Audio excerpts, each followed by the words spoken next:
Go ahead and raise your hand with questions for Armando, please. Didn't Coach Williams go first? Yeah. He used to, I thought, right? Why y'all switch it? Andrew Jones, go ahead. Armando, what do you think you guys gained from a game, a very competitive game that maybe some people thought coming in might not be so competitive, but kind of gets you guys in that mid-season mindset where the way the games are in league play so often? Yeah, I mean, I wouldn't have asked for any type of different turnout. I mean, I feel like today we grew a lot as a team. We made a lot of mistakes on the defensive end, and that's something that we can grow on in practice and just learn from. I mean, it was just good just to be in a dogfight early in the season. That way, later on towards in the season, we'll kind of have some experience in those type of situations. What were some of those problems defensively? I mean, it was just one-on-one. I mean, number one was taking us, 31. He had a really good game, and also Wojcik. I mean, we knew coming in, Wojcik, he would take it personal. Just him, his dad being a former UNC coach, and we knew he'd be fired up. I mean, he came out in the first half and killed, but I feel like we did a pretty good job on him in the second half, though. Thank you.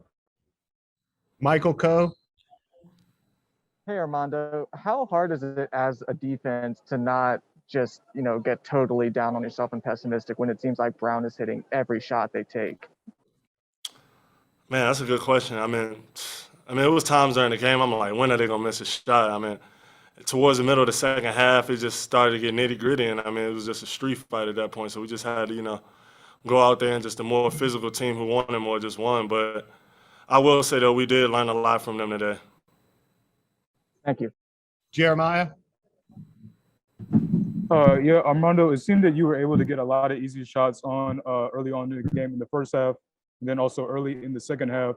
But really, it looked like RJ Davis was able to kind of take over from the perimeter towards the end, hitting those timely threes. So what kind of comfort is it, in your opinion, to be able to have such a good game as you did, and then also let him take over down the stretch in such a high-scoring and tightly contested game? Yeah, well, I mean, RJ obviously caught fire in the second half. He didn't really like the way he played last game, so I mean, I talked to him. We both talked, and we both know we wanted to come out and like kind of put on a big game for the team, just in order for us to win. I mean, just in the second half, they started double teaming me, so it was a lot of easy kickouts and just moving the ball around and just finding the open shooting. I mean, we found RJ a lot in the second half, and he made some huge shots that propelled us to the win. Isaac Shade. Yeah, Mondo, just building off of that a little bit, we've had 2 games, and in each game there's been 2 20-point scorers, but it's been 4 different people. Like you said, you and RJ tonight, Brady and Caleb on Tuesday. What does it say about the team that anyone can pop off on a given night? I mean, yeah, offensively, I mean, we're a great offensive team. I mean, I think when we really reach our ceiling is when we learn to be a very good defensive team. I mean, Dawson hasn't even put together a big-time game like he can do. I mean, he can score 25 in a night, Kerwin too. So, I mean, I feel like it just speaks volume on us as just an offensive powerhouse, but we got to get better on the defensive end. Lucas, go ahead. Armando, what was the energy from the crowd like down on the court for you guys? It was really loud as it got down the stretch. How did that feel, having the crowd be there and be such a big presence for the first time in so long? Yeah, it felt great. I mean, it was vintage Carolina, just all the fans into it. And, I mean, they started going crazy in the end of the second half, and it gave us all a boost when we get a stop. And, I mean, it got so loud at one point, the referees couldn't even hear the player right beside them calling a timeout. So, good job, fans. But they definitely gave us the advantage today. Okay, Gregory Hall, last one for Armando.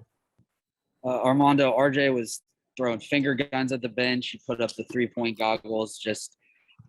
Did you know he kind of had that in him? I mean, obviously career high, but he seemed to go nuclear there at the end. He was the only Tar Heel to score a basket in the last 7 minutes there.